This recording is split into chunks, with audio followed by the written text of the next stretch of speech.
Welcome everyone to today's On the Couch with Nurse Nettie. Before I introduce our guest today, I will start by doing an acknowledgement of country and acknowledging the traditional custodians of the land in which we meet, live and work. For me, where I am today, it's the Wadi people of the Dharawal Nation, and we recognise their powerful connection to land, waterways, sea and to community. We would like to pay our deepest respect to elders past and present, and emerging, to families, communities and survivors, and to those that never made it home. As we share in our own knowledge, teachings and learning in this space today, may we also pay respect to the knowledge embedded forever within the Aboriginal custodianship of country. As always, I'd like to acknowledge that most of us here today are wearing two hats, or more than two hats in most cases. We are here with our work hats on, but we are also parents, siblings, colleagues, friends, family, and community members. We each have our own sex ed and sexual health experiences to reflect and draw on, some positive and some not so positive. And so what we can do today is really recognise and acknowledge that and celebrate how far we have come in providing accessible and positive sexual and reproductive health information to young people. So when we think about young people and where they find sex and sexual health information, we know that the internet is a go-to place. We also know that there are a lot of misleading and untrustworthy information sources on the internet, which is a concern if a young person is trying to find out about information around discharge and the internet tells them that they are dying. So not ideal, and that's not what we're wanting for our young people, to find those trustworthy information. So when the Nurse Nettie platform became live on the New South Wales Play Safe program's website 8 years ago, back in March 2014, it really became a safe place for young people to ask those questions that they may not have felt comfortable asking anyone else. Nurse Nettie is a real qualified sexual health nurse based in Sydney, answering questions around bodies, sex, sexual health. It is anonymous and confidential through an online messaging system, or you can give Nurse Nettie a call through the sexual health info link, and I think that number will come up in the chat box as well. So not only does Nurse Nettie get back in touch within 24 hours, unless it's a weekend or a public holiday, of course, they also monitor and respond to threads on the New South Wales Play Safe online forum. And this really helps provide some professional guidance around those conversations around sex, sexual health, reproductive health, and bodies. In 2021, Nurse Nettie received 284 email questions, 19 posts to the Play Safe Nurse Nettie forum, and over 5,600 people called the sexual health info link to ask their question. So as the Caddyshack team, we are really excited to reveal one of the people behind Nurse Nettie. Frances Turner has joined us today on the couch. And so I really hope that this session is interesting to both hear hear what the most common questions are that are asked to Nurse Nettie, but also hear how Nurse Nettie responds to those questions in an open and respectful way. So get comfortable, sit back and enjoy this webinar. Think of it more like a visual podcast as we welcome Fran here today. Hi, Fran. Hi, Maddy. Thank you for having me. Very happy to be here. Yes, it's so good to be able to do this Nurse Nettie online webinar. I'm not sure actually whether our audience would be aware, Fran, about the team of sexual health clinicians behind the online Nurse Nettie team, or behind that image of Nurse Nettie online, and who they also run the sexual health info link. Can you tell us a little bit more about that team? Yeah, sure. So we've got a team of very experienced nurses. They've all been working in sexual health for some time from a variety of backgrounds. So we currently have, there's 4 of us at the moment. So there's myself, my colleagues Brett, Orly and Anissa. And we all work together to man the phone lines, answer questions, collaborate with other services, and Yeah, we love it. It's fabulous. It's great. It's a really different way of interacting with members of the public. Yeah, cool. And so can you tell us, just to start us off to kind of get an idea of Nurse Nettie, a little bit more about the difference between Nurse Nettie and the Sexual Health Info Link, and I guess the young people who prefer one or the other? Sure, yeah. So basically the thing with Nurse Nettie is Nurse Nettie as an avatar is a bit more of a consistent presence. And so it doesn't matter which nurse is answering Nurse Nettie's persona is pretty much the same. They're very positive, very sex positive, very encouraging, which, you know, we as individuals all are, hopefully, as well. But Nurse Nettie just provides a more consistent presence. And I think that's particularly important for maybe younger members who feel like they're talking to the same person, particularly if they have follow-up questions, but sometimes they do. They don't necessarily want to be talking to different people. And versus Shill, you'll get whoever's pretty much rostered on the phones, and they'll just tend to take it in turns. We answer. We do obviously have, you know, different shifts that we work, so you won't always get the same person when you call, but sometimes that's a good thing too. So yeah. Yeah, it's like one of those things, right, when you call up and you have to explain your whole story again from scratch, and so sometimes online is better.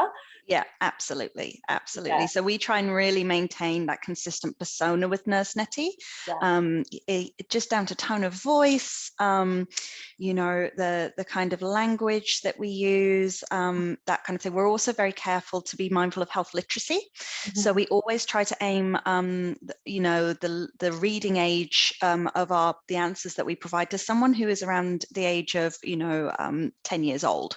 And that's just because we are conscious of the fact that, you know, people have differing cognitive abilities or different reading abilities or different levels of health literacy. So we try and keep it towards that end, just to make it more accessible for people. Yeah, and I guess that the online platform of Nurse Nettie removes that barrier in terms of confidence to be able to ask your question over the phone. I feel as though even when I was younger, I would write down my question and the documents of so hi, this is who I am, this is what my question is, you know, regardless of what it's about, but it's that confidence, isn't it? And being able to have time to type that up. Totally, yeah. And I mean, I don't know about you, but my personal experience of sex ed in school was we had this thing where, you know, there was a box and you could write your anonymous question and put it in, kind of thing. And that's kind of the concept of Nurse Nettie, I would say. Yeah, it's the good old question box that comes out. The online question box. I think it'd be a good place to start actually by having a look at Nurse Nettie online. Sure. I'm going to share my screen and we'll have a look at what Nurse Nettie looks like, because I really feel as though, you know, we have a whole heap of different, here we go, I'll just escape, people joining us today on this webinar. And I feel as though by having a look at Nurse Nettie online, if a young person comes to us and asks a question that we're a little bit unsure and a tricky question around sexual health, we can say, okay, well, how about we jump on Nurse Nettie together and ask Nurse Nettie our question, and kind of navigate and drive traffic to the PlaySafe website, because it is so great and it is that statewide resource for sex and sexual health, right? So this is the PlaySafe website. Hopefully everyone can see it. As I scroll down, we'll see here, ask our nurse a question. So ask Nurse Nettie a question. We jump in here and we scroll down. It has all of that information really that I provided before. We know that it's a confidential and I guess anonymous forum, Fran, but can you tell us about the level of detail that is required for this type of platform? Yeah, so it's really important that we do have a way to reply to you. So we need your email and ideally just double check that you've put it in correctly, because otherwise we're not going to be able to respond to you, unfortunately. In terms of your age, we just ask that in terms of, you know, safeguarding reasons, I suppose, and also to ensure that we're providing an appropriate level of information. So for instance, the information that I provide to a 25-year-old would maybe be slightly different to the information I supply to a 15-year-old. And it's really good for us to be aware of that and figure out the most appropriate resources to signpost people to as well.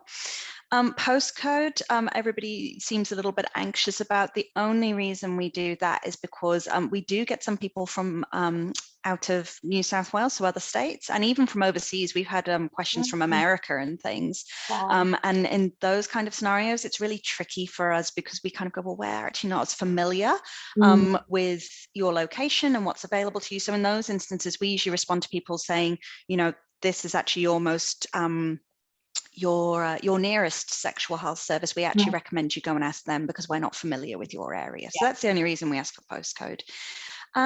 Gender is really helpful because we like to know how to refer to you. We like to know your pronouns. We like to know, you know, a little bit more about again, making it personable as an answer for you. If we don't know that, we can give you information, but we like to personalize it as much as we possibly can rather than just giving a blanket, dry textbook answer. So just helps us a little bit as well. Yeah, and good to see that there's options there in the sort of gender too. Yeah, absolutely. Yep.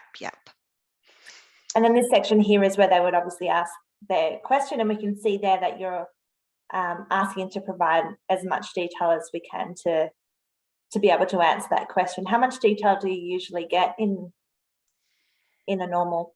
Oh, it varies. Yeah. So there's times where people will ask us questions and we actually have to go back and say, like, you know, you need to give me a little bit more detail than that. I'm not really sure what you're asking.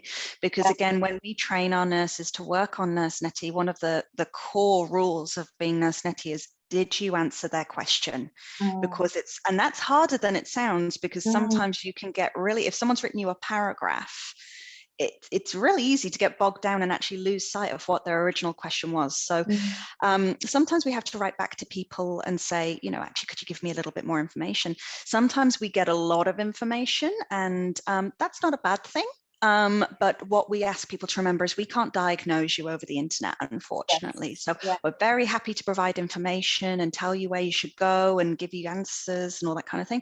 But often, you know, we may get people saying, you know, I've had these spots, they've been there for this long, and what do you think they could be? And in that case, our answer will always be, you need to go to a clinic. Would you like me to help you find where to go?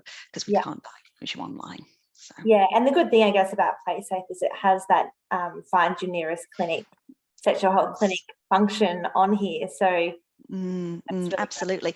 And that's where PlaySafe is actually really helpful, because sometimes when we get asked questions, we go, PlaySafe's actually written this great article or this great blog post. Here it is. Here's the link. And so often we can take what PlaySafe has already done and provide that back to them.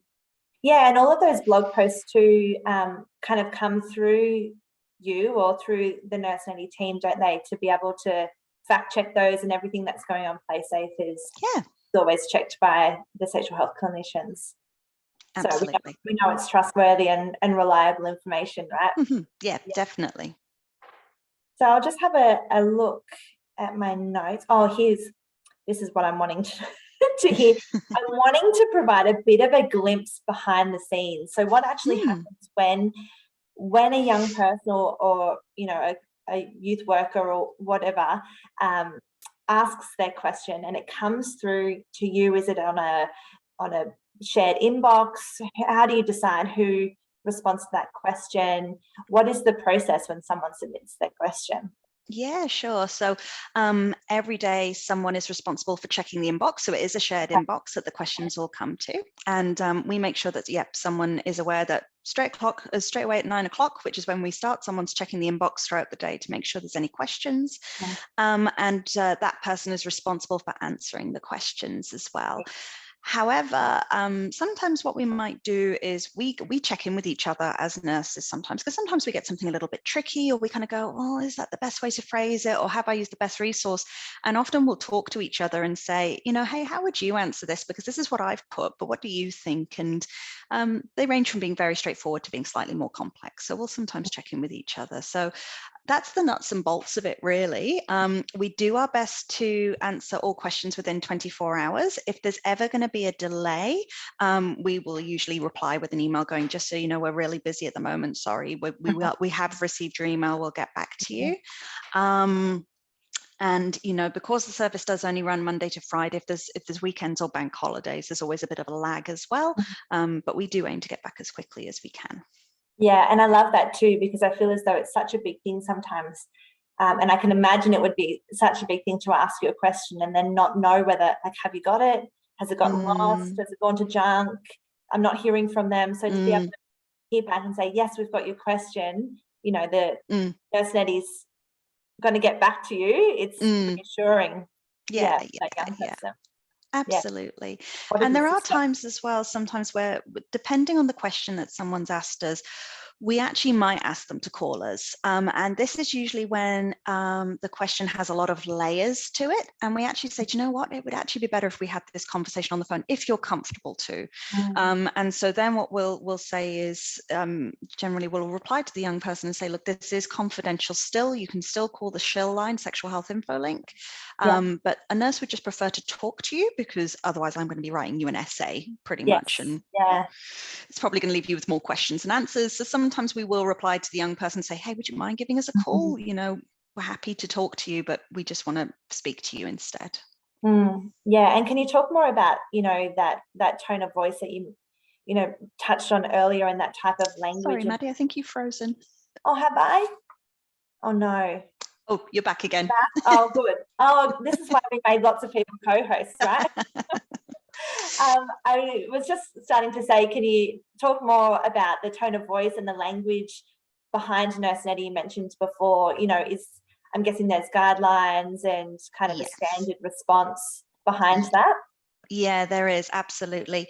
So, you know, we try to make Nurse Nettie, as I said, very encouraging, very positive, so we always start an answer with thank you for your question. And, you know, we do a lot of positive reinforcement in that, you know, say, for example, if someone's got questions about their anatomy or how they negotiate condoms or all that kind of stuff, we just say, you know, good on you for, you know, wanting to use condoms. That's really great. You know, it's great that you're thinking about how to best protect yourselves and your partners. And we try to keep that positive tone throughout. We definitely don't want to put across anything that's going to seem like sex is shameful or dirty. You know, sex is a beautiful, wonderful thing. And, you know, the main thing is to make sure that you and your partners are safe. And the fact that you're asking me this question means that you want to do those things. So good on you. We'll always try and be encouraging of them to engage in healthcare where possible. So where we do a lot of advocating in terms of, you know, we really try to encourage people to have those conversations with their parents or with their partners and just say, look, no, these are people who care about you. They want the best for you. And, you know, have you thought about how you could have that? So we're very much kind of trying to facilitate those conversations with partners, parents, or trusted guardians or whatever. So, yeah. Yeah, and I can hear that really inclusive language as well, even saying things like partners rather than making the assumption that you've just got one partner or the sexuality and gender diversity of the young people who are asking those questions. So I can see how that's important too. Yeah, very much. So, I mean, like I said, we're all experienced sexual health nurses who've worked with the LGBTQ plus community for a long time. You know, some of our staff members are LGBTQ plus themselves. And that's the beautiful thing I think about sexual health is everyone who works in sexual health is so passionate about those things.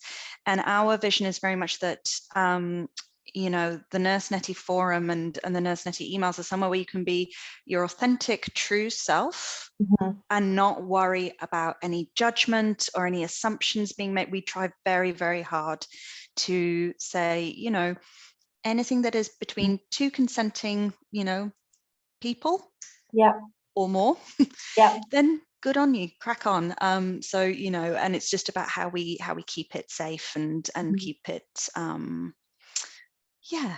way it should be, I guess. I really love that. And so around those types of questions, you know, talking about condom use and consent, also I know just from previous conversations with you before, you've talked about, you know, is my body normal type questions. You know, what are those big themes, those big common themes that you usually get asked? Yeah, so a lot of it will, you know, we do get a lot of am I normal? Is this normal? Is that normal kind of thing? And we kind of go, throw normal out the window because we don't like the word normal for one.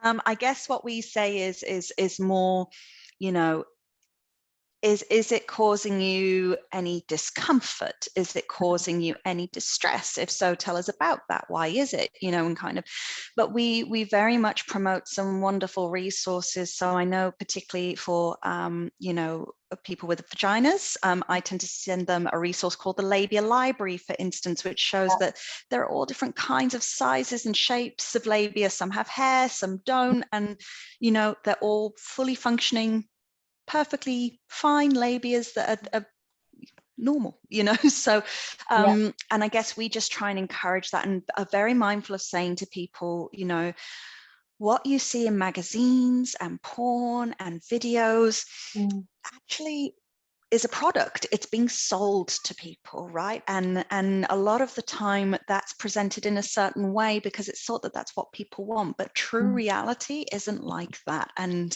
you know, you would actually be surprised if you had a look at some of the resources like Labia Library and saw you are actually more normal than you know. You are more within the bracket of what is considered to be I say I hate the word normal and I can't stop using it, but you know what I mean. So, you know, and it's, you know, again, we get questions about penis size, and you know, again, we're very much, it's more about having communication with your partner and, you know, meaningful, enjoyable sex than the size of your penis. It really genuinely is. And what you see is very much people who have been chosen to present themselves in a certain way because they happen to have a large penis, but actually not everybody does, and that's okay. And so, yeah.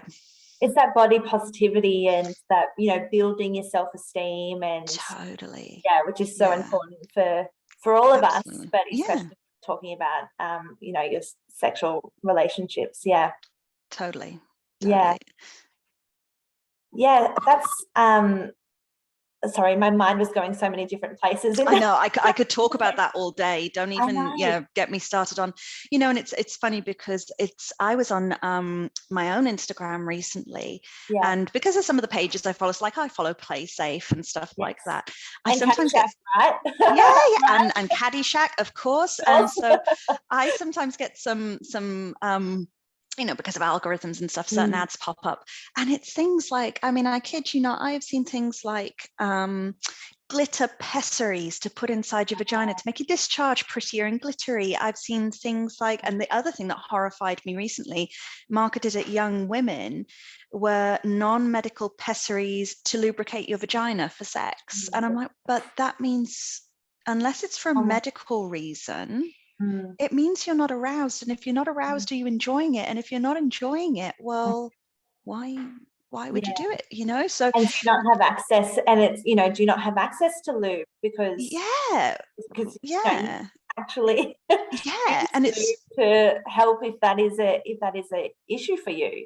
Absolutely. And it's just it's bonkers. And so don't get me started on FemFresh either, otherwise we'll be here all day. So we'll move right on from FemFresh. And I think too, you know, it's that consistent sexual health messaging. But what I really hear from you is that you're linking in and providing those pathways to those other trustworthy sites outside of, I guess, New South Wales Health.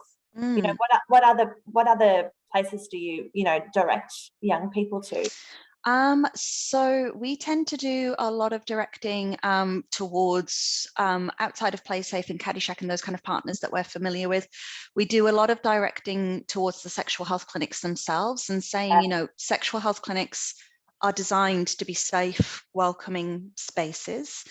We do a lot of directing to GPs as well, and kind of encourage young people, because a lot of young people don't know they can get their own Medicare card at 15, right? And we do a lot of facilitating around, well, did you know you can hop online and there's a whole thing and it'll show you how to do it and all this kind of thing. We do a lot of directing towards counselling services. There's a fabulous New Zealand website that we send a lot of our question askers to regarding herpes, and that's herpes.org.nz, which is wonderful. If no one's ever seen it, I strongly recommend you check it out. And again, a lot of LGBTQ resources as well. So we have, Shell actually has a referral manual, which we tell a lot of our healthcare professionals about. So on the Shill website, when you go on, there's actually a section for a referral manual, and it's organized by concern, essentially. And so anyone can go in there and find trusted recommended resources, and that might be for, you know, drug and alcohol use, it might be, you know, for sexual dysfunction, any range of things. But they're resources that we have said, you know, these are reliable, accurate resources that we're kind of happy to endorse and put in our referral manual.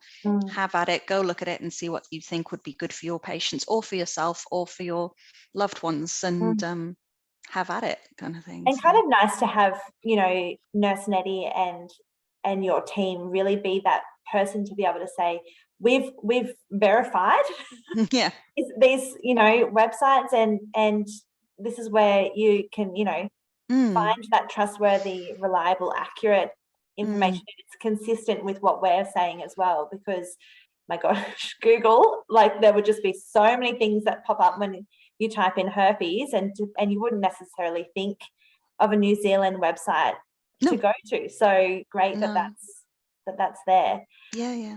I want to move on, hopefully to get to those top 10 questions that Nurse Nettie have been asked, but I am really conscious of time. So there is a question that came through in the registration from our audience, so I'm wanting to make sure we get to that one first. The question is it common / possible for women who have sex with women to get a UTI from having sex, like heterosexual couples? Yeah, sure. So that's a great question. It's absolutely possible, because all a UTI or a urinary tract infection is essentially bacteria entering the tube where you pee from, so your urethra.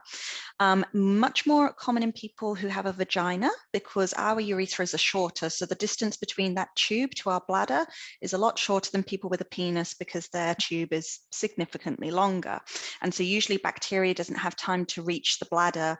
It kind of dies off before it reaches the bladder and can cause any infection or any problems. So for women who have sex with women, again, bacteria can be introduced through sex, certainly. And so, yeah, it is still possible. One of the good ways you can mitigate UTIs that I always say is go for a pee after you've had sex, which sounds very odd and basic, but literally just helps clear the urethra out afterwards. And it sounds like an old wives' tale as well, but it's true. It is true. And the other thing, again, that's, you know, again, might sound very obvious, but people don't always know, is that you should be wiping front to back. And the reason you want to do that is because you want to go away from the urethra, because if you wipe back to front, then you're potentially introducing bacteria from your vagina or from your bottom into your urethra, and you're more likely to get a UTI that way. So go for a pee after you have sex, wipe front to back, and usually that helps prevent a lot of UTIs. But sometimes they will happen, and if you notice any stinging sensations, if you get any, you know, kind of discomfort where your bladder is, if you find like you're going a lot more often than you used to, or you want to go but when you go nothing's coming out, means you might have a UTI. So it's a good idea to go and get it checked out. Yeah, and I guess one of those things too that, you know, we've had young people say to us, those myths, those sexual health myths, that, oh, if I do a wee after I have sex, I won't get pregnant. If I do a wee after I have sex, I won't get an STI. So I guess that's part of that answer too, isn't it? Yeah. Yeah, and it's a balancing act, right? Because, and we have to be very careful about that, because those little myths, I think, always have some nugget of somewhere it's come from, something that may have had some accuracy at some point in time. But yes, so we do have to be very careful to kind of say, when we give advice such as that, please be aware this won't prevent pregnancy or STIs. You need to use a condom or contraception for that. So we always kind of have that caveat in place. Because you can see how it would be passed on. It's like Chinese whispers, I suppose, to use a terribly old phrase around, you know, passing information on and it getting a bit lost along the way. Yeah. And I saw a comment just come up as well, using condoms on sex toys, which again is great advice. Absolutely, using condoms on sex toys, making sure you clean your sex toys thoroughly as well, is a great way of preventing them also. Yeah, and I think that was a really good example. Thank you to whoever asked that question from the audience, but around how Nurse Nettie would answer a question like that comes through, and we could see the, you know, open and respectful is my internet about to cut out. I'm still here. Yes. Open and respectful way that You're still here. I'm still here. I might just pause for a moment and see if I can just switch over. It's the wind, I think. But I'm still here, aren't I, Fran? You are still here. You're Yeah, you're still good. good. You haven't frozen with a silly expression on your face or Oh, anything that's like good. that, which is my nightmare. So yes, isn't it? We'll see how we go. The internet's doing some crazy things in this wind, but yeah, just good to be able to see how those questions are answered in real time, and also, I guess, to recognizing that our audience today are, youth and community workers, people who are working with young people, and knowing that they can actually call the sexual health info link, can't they? It's not just young people. Totally, yeah. So when you call sexual health info link, what you'll actually hear is say, please press 1 if you're a healthcare professional, so that's your youth care workers, community workers, all that kind of thing, or hold on the line if you're a member of the public, kind of thing. And the reason we do that is because we want to know with our healthcare professionals, obviously you're calling on behalf of someone else because it actually shows up on our screen. And we've had people call us before. So I'll give you a really good example that I had recently is a youth worker said to me, well, I've got a 15-year-old asking me for condoms. What do I do? And I said, well, my advice would be if that young person is coming to you for help, number one, if we don't help them, they're not going to ask us for help again. So it's really important that we help them now, because if we don't, they're not going to trust us. They're not going to come to us in future. And we want them to. We want them to know that they can come to us when they've got a problem or a question or whatever. Number two, if this person's asking you for condoms, they're either already having sex or they're thinking about having sex. And what we know is that telling people to be abstinent does not work. It doesn't. It just doesn't. And so my concern would be is that young person going to have sex whether they have the condoms or not? And if the answer is yes, they're going to have sex no matter what, well, give them the damn condoms, because what would be the worst thing is if they got an STI, got pregnant, if they're capable of childbearing, we don't want that to happen. So, but sometimes, if you don't come from a sexual health background, that can be a really scary thing, like, oh, is this out of my scope? Should I be doing this? And we're kind of like there to go, yes, you absolutely should. You're doing the right thing. Give them the condoms, off they go. And if they use them and they have sex, great. If they don't have sex, well, at least they've got them for when they do, It's so great to have that reassurance from your team to be able to, okay, well, either I've learned something new and I need to go take this new perspective on, or that reassurance that what I am doing is the right thing. And that's so valuable. And often, the youth workers are great. I mean, very often, they've already made the right decision. They just want to talk it through and debrief with someone and just kind of go, yeah, should I have done anything differently? And a lot of the time we're going, no, you did great. Well done. Yeah. Like, that's fabulous. Yeah. I think that's really important. I think, especially when we're having these conversations around those, most common sexual health questions. I can see something in the chat here.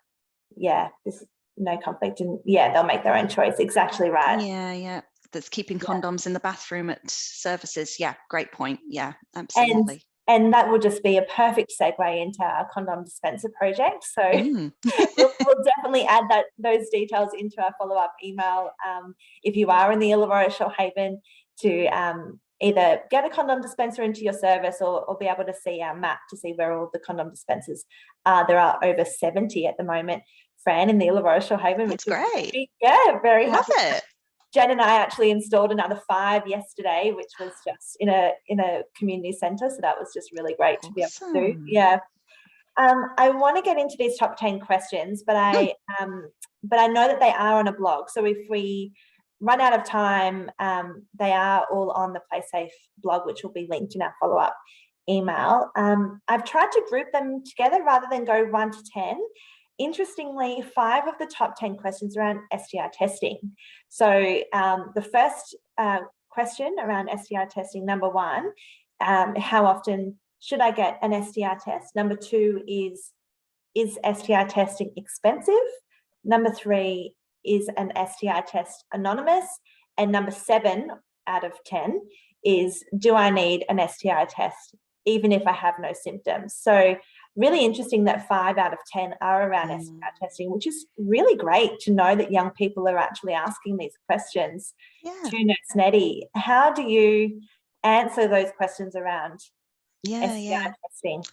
Yeah, so again, we would always say, thanks for asking a question. That's great. And I guess what we would always want to know is, one of the things we would always say to anybody, is there anything in particular that you're worried about that's making you want an STI test, first of all? But again, we would go back to, okay, well, how often you have an STI test? It really depends. So we would say at least once every 6 months is a good idea, depending on how sexually active you are. If you were MSM, the guidelines actually recommend it once every 3 months. But again, depending on the kind of sex you're having and with who and all that kind of thing. And MSM meaning men who have sex. Men who have sex with men. Yes. So, and the reason we use that term is because not all men who have sex with men identify as gay or bisexual. So men who have sex with men encompasses everybody, which is why we use that. And then we use women who have sex with women as well. Okay. So we would always say, look, every 6 months at least is a good idea, or when you've had a change in sexual partner, or if you're showing some symptoms. Now, as the person, wants to know, do I need an STI test even when I don't have symptoms? Yes, you do, because chlamydia, we know it can present it as asymptomatic a lot of the time, so can other STIs. And one thing they always want to know is, well, my partner's tested negative, so I should be okay, right? And we're going, no, no. And the way I phrase that to people is going, well, it's kind of like COVID, right? You can be exposed to COVID and not catch it. So your partner could have been exposed to chlamydia and not caught it, and they've been exposed by you who does have chlamydia. So you need to go and get yourself tested just to make sure. In terms of STI testing being expensive, we always go, no, great news is STI testing is free. Here's where you can go. And we'll say, look, and this is why we like to have the postcode, because we can say, this is your nearest clinic. If they don't give us their postcode, we've got a really great list of all the different clinics in New South Wales they can go to. So we'll just send them a little link and say, you can find your nearest clinic here. It also lists all the Aboriginal medical services on there as well, if they prefer to go to those locations too. And what was the other one? Sorry, have I missed one? Is it anonymous? Oh, is it anonymous? Yeah. So what we always say to people is, anonymous is different to confidential. So is it anonymous? No, it's not, because you have to give us a name and a contact detail, because it's a medical test. We need to be able to notify you. You can't just drop off a urine sample and not give us any date of birth, name, or mobile number. But what we can say is that it's confidential. We won't share your information with anyone else without, sometimes it's necessary to share your information. Say, for example, if you're going somewhere else to get treated by a GP, for instance, but we would never share your information without asking you first. We would always check with you first that it's okay. We certainly don't go and disclose your results to anyone else. So anonymous and confidential are slightly different, and we try and clear up that myth a little bit as well. And good opportunity to be able to do that too. In that space. There's a question that's come through before we move on into the chat. I was wanting to know how you guys manage calls when you are concerned about a young person's safety, and what are the processes if the person doesn't follow up with you. And this is Nurse Nettie all through the sexual health info. Yeah, that's a great question, and it's a tricky scenario, to be honest with you, because we have limited information. As you can see from the Nurse Nettie, we don't have an awful lot to go on. The first thing we try to do is not to scare the young person off.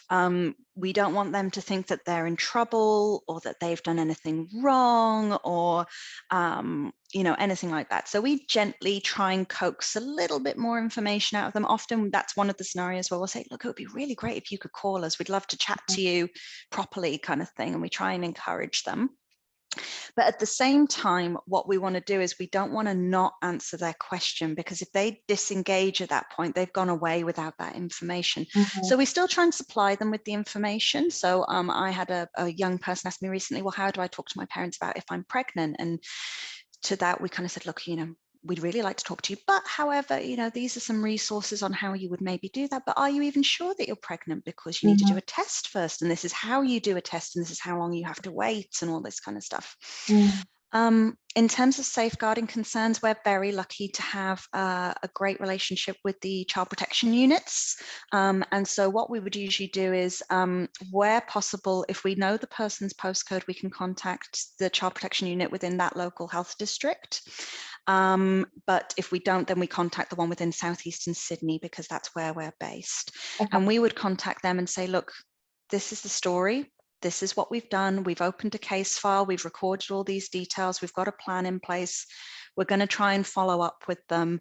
You know, do you have any other suggestions for what we would do? And then child protection can kind of say, yeah, do you know what? You need to do an MRG. You need to, and MRGs are hard because, again, we have limited information. Mandatory reporting guidelines for anyone who's wondering. Yeah.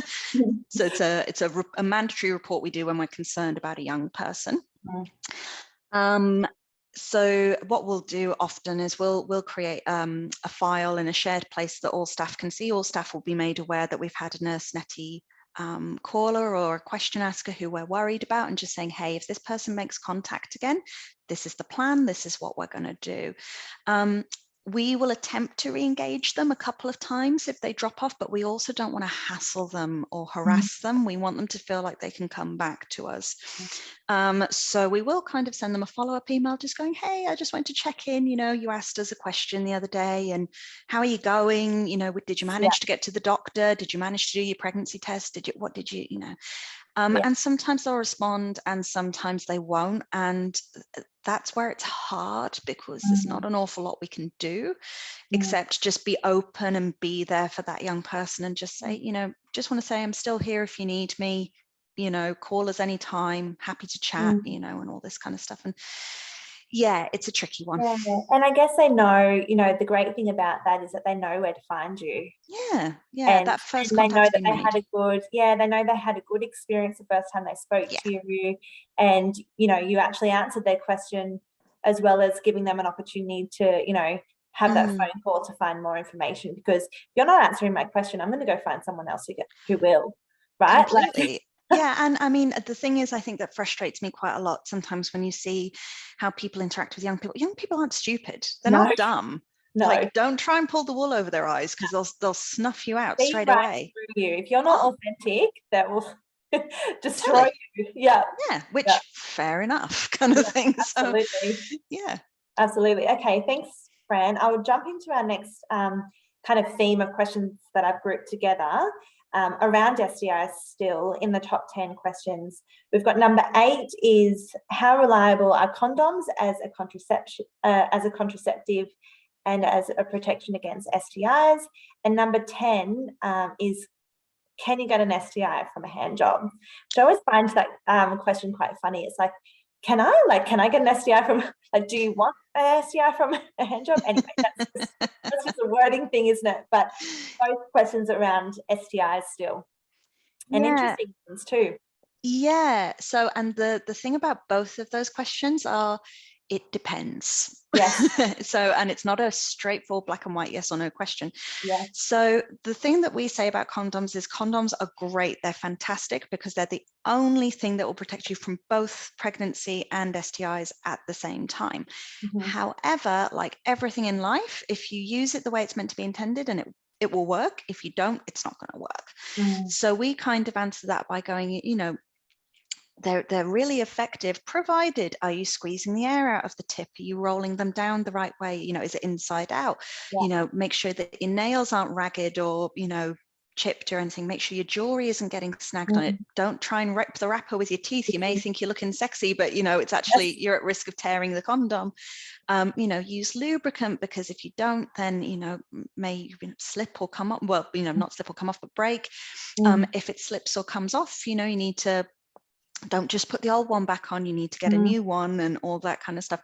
So that question we center more around how you're using the condom. And also, you know, you could put a condom on halfway through sex and technically be using a condom, but that's very different to putting on right from the beginning. And so we kind of have that conversation with people as well, and signpost them to some play safe resources on condoms too. Which there are great resources on on those steps of using yeah, so so great. many. And again, just reinforcing it with that positive, you know, it's great that you're either using condoms or thinking about using condoms. Here's where you can get them from, you know, all those kinds of things. And yeah, just to again go, good on you for taking responsibility and doing this. In terms of getting an STI from a hand job, what we would say to that is it depends on if you've got someone's semen or vaginal fluid on your hands and you're then touching yourself, possibly. I mean, maybe. It's on the lower risk of the spectrum, but low risk isn't no risk. So if there's any doubt in your mind and you're worried, just go and get a check. It's fine. No one's going to yell at you. No one's going to say you've wasted their time or anything like that. That's the But point. you know, so it's not this you know, secret club that you've got to know the password to get in or anything. If you want an STI test, go and get an STI test. But again, what we say to people is, you know, if you're going to, you know, engage in any kind of mutual masturbation or play, really good to wash your hands before and after. You know, if you've made contact with someone else's fluids, don't necessarily be touching yourselves. If you're using toys, again, use condoms or wash them. And sharing of toys and all of those things. Sharing of toys, all those kinds of things. Yeah. There's a question again in the chat box before I move on. How regularly do you get questions around PrEP? Yeah, we get questions around PrEP quite a lot, actually. And again, we are very conscious of, I guess, not discouraging young people, because there is, I know, a little bit of concern amongst clinicians sometimes about young people accessing PrEP, but we're also, it's of the same vein, right? If this young person is asking about PrEP, that means they think they're at risk. If they think they're at risk, they probably are. And so we need to have the conversation. And it may not be that they're at risk now, but they want to know for future. Do you know what I mean? And or for a friend.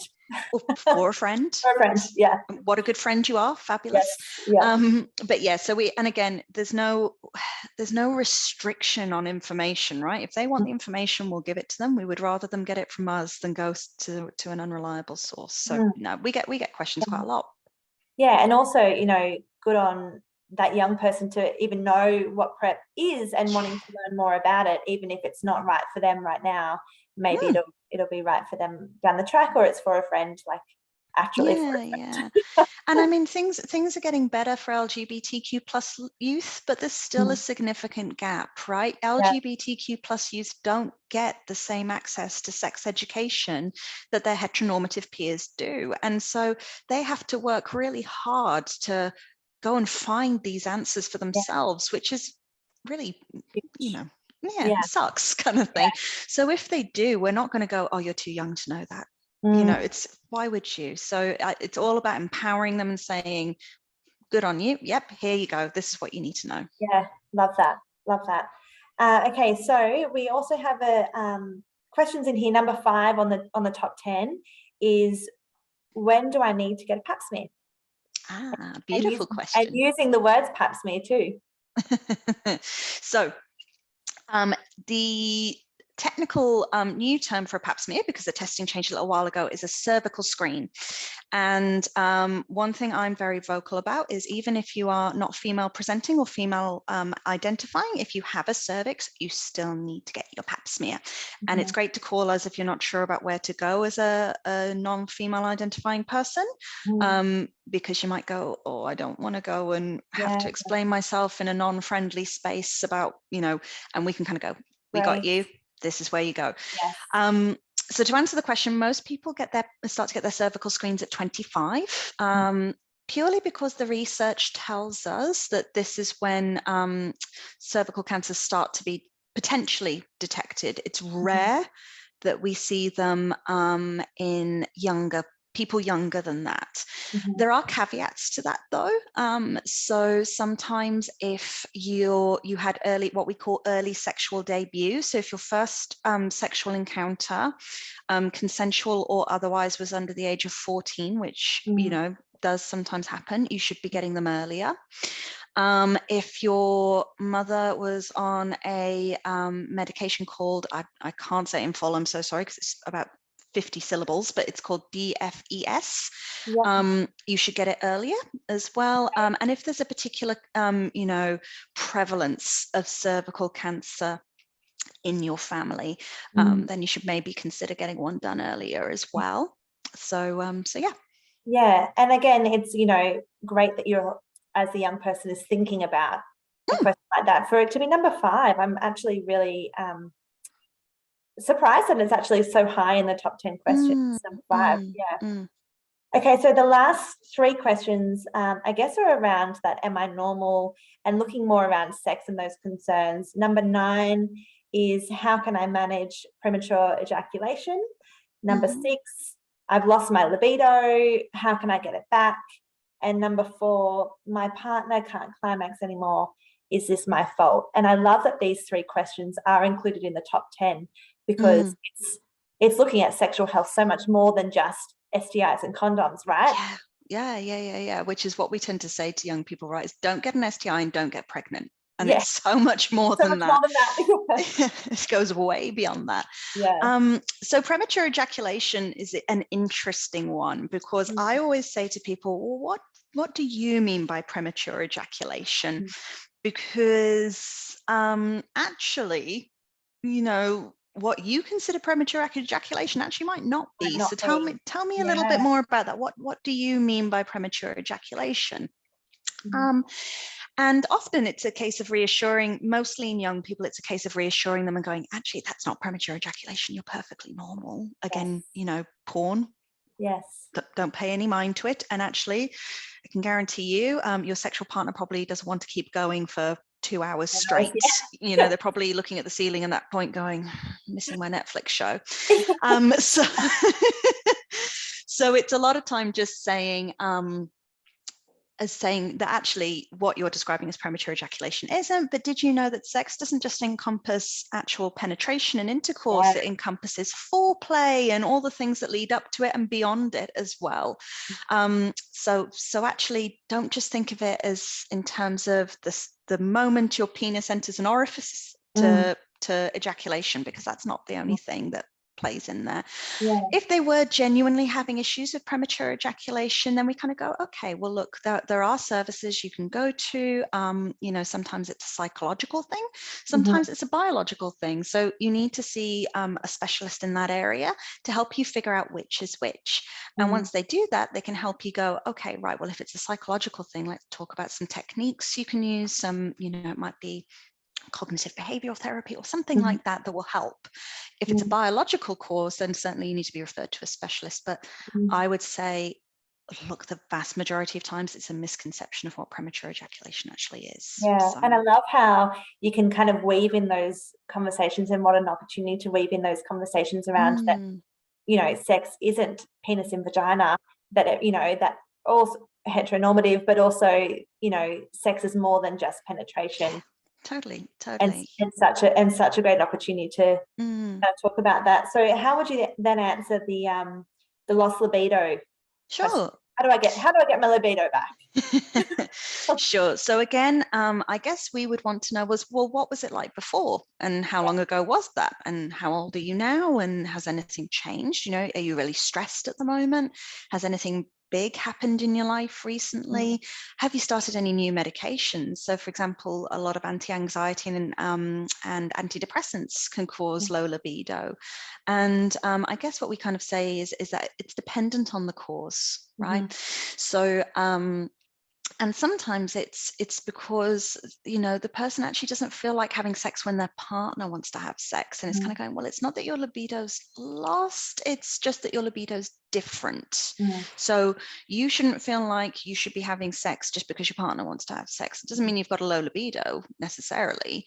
It just means that you're going, no, I'm not in the mood just on this occasion, but the rest of the time I am. And so again, it's weaving and having those conversations about it. And again, if it's determined to be something that is caused by, say, medication or stress, we then say, right, let's signpost you to the right place to help you with that. Maybe you need to go back to your GP and say, look, this is happening with the, I don't know, the citalopram I'm taking for my anxiety. Let me look at how, we can maybe combat that. you know, or if you're having a lot of stress in your life, let's go, well, how do you cope with stress, and what does that look like for you? And, you know, what do you enjoy doing that can help lessen your stress? Let's talk about that kind of thing. So yeah. And I guess also, you know, that bringing in those sexologists and sex therapy and that part of it, and talking about pleasure and desire, which often you know, gets lost in those questions. Absolutely. We've got 5 minutes left. So the last question we've got is number 4. My partner can't climax anymore. Is it my fault? And I think that is just such an interesting There's a lot worded to unpack question. there, Yeah, right? isn't there? So I mean, in that scenario, I would say, look, first of all, you're obviously a very considerate person to be concerned with your partner's pleasure and not just your own. So it's wonderful that you're thinking of them. When we say, is it not my fault anymore? The short answer is no. Yeah. No, not necessarily. You know, have you talked to your partner? Because again, what's going on for them? Is it again that they're particularly stressed? Have they got a lot going on in their lives at the moment? Because sometimes when we've got a lot of stress going on in our lives, the last thing we feel like doing is having sex. Yeah. And so that's where we really encourage open conversations with your partner. Have you talked to them? What do they say? Because they may be feeling really self-conscious about it. And, you know, it's kind of a bit of a minefield that people try to avoid sometimes. So what we would do is encourage that open conversation with your partner, have a discussion with them. Where are they at? What are they feeling? And take it from there, really, again, depending on the answer. But again, what a wonderful partner you are for considering your partner's pleasure, and what a great relationship you must have to be doing that. Yeah, and I love that one of, you know, the big themes in that answer is around communication, which, you know, is super important. And also important. Where you're having that communication, it's not in the bed, you know, just before you're going to be having sex, and maybe not the best time to be having those. Why didn't you climax? Exactly. But yeah, super great to hear those answers and those questions, but also how Nurse Nettie would answer them. And I can hear, you know, that open and respectful responses, those inclusive responses, but also the whole listen to your body, and, you know, that normal part of it that comes into play, and all of those things was just really great. And that brings us to the end of our webinar. I'm just going to share my screen again so that we can see our final slide. As you know, I'm sure everyone will join me in thanking you for, oh, what have I done here? Something silly. Too many things open at once, I think.